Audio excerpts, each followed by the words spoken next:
Jones and Gus is done. They're going to fight at the end of the year. I like that. They're going to have to strip Daniel Cormier, make it for the official championship instead of the interim championship. I like that. Daniel Cormier isn't going to return to 205 pounds. You have to get on with the division. So that piece of it is good news. That's not a sad thing for Daniel that he's having his title taken, right?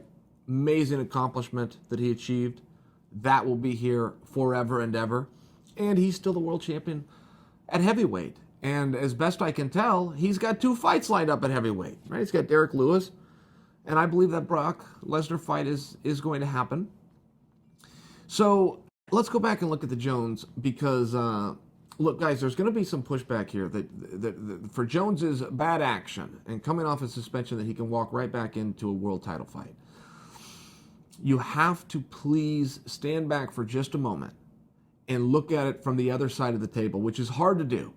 When a bad actor, we're seeing some of this going on with Brock Lesnar. We saw some of it go on with Conor. And now we're going to see it with Conor and Khabib should we get that rematch.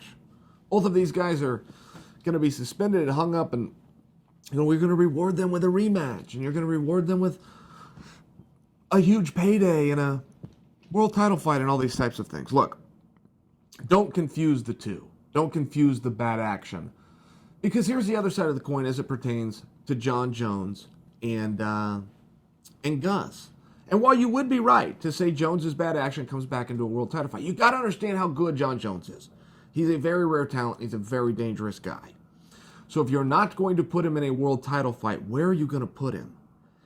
And if you put all of your focus on, well, let's move him down the card a little bit and let's make him build his way up and let's let him not collect that same paycheck and get the same promotion and show him a little bit of punishment. If you do that, think about what you're doing to somebody else, okay? You have to bring in somebody that is very skilled, that can protect themselves, who has experience, who is trained, and who is very high level in the sport, or they're going to get hurt.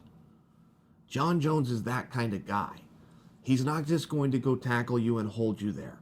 Jon Jones comes out very dynamic, with some very high-level kickboxing, with some very sharp body parts, knees, shins, elbows. He's going to hurt you. You got to put Jon in a high-level fight.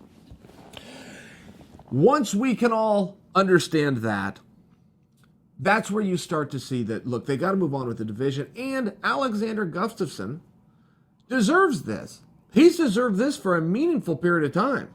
He gave Jon Jones the hardest fight of his career. Many people thought that Gus won that fight that night and should have left there with the world championship, including one of the 3 judges. It was a split decision, just to remind you guys. So Gus does deserve this. Us fans deserve this. We've wanted to see this fight. We were even promised this fight. If you will remember, that fight was so hard. Jon Jones is the one that refused to do it. We would have already seen Jones versus Gus too. Jon Jones was the skunk at the garden party that refused to do it. These guys got put on the cover of an EA Sports video game, and they were doing promotion all over the place, and this was the most talked about fight in the UFC at that time, and Jones refused to do it.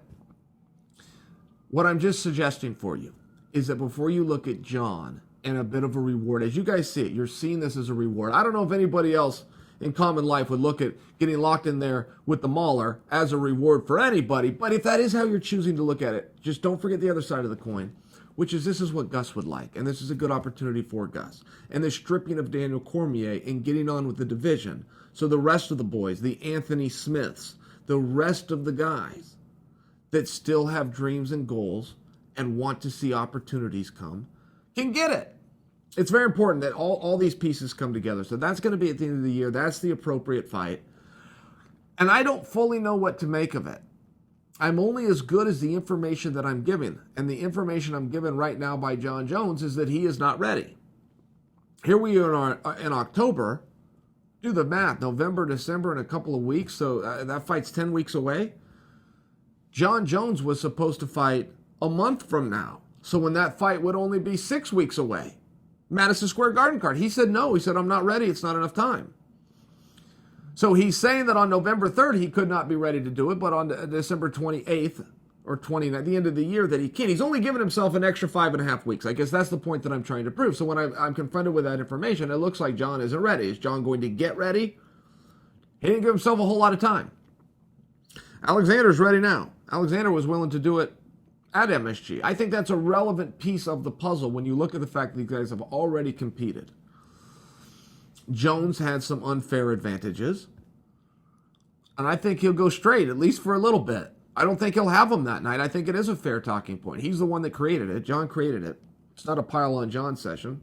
He created that talking point by failing multiple drug tests. We'll see. You know, the first time he failed a test is the only time he came back straight. It was against OSP, and it was a reduced John Jones. And he also showed us that he's the greatest talent in the world. Worst I've ever seen John Jones look, ever, not even a close second, was against OSP.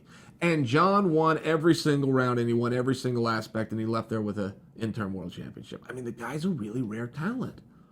I would just suggest for you that Gustafsson is too. And the only guys that have ever really been able to get over on Gus are guys with an incredible power. You know, he had problems if you go look at Rumble Johnson. And you could do that fight a couple of times, and Gus was going to have problems each time. But John doesn't bring that same kind of power. He's dynamic, he's accumulative, but that's the same thing that Gus has. John has a reach. I don't know if his reach is what Gus's is. I suppose I do know the answer to that, don't I? It is a little bit longer than Gus's, but I think you see the point. These guys really nullify each other really well.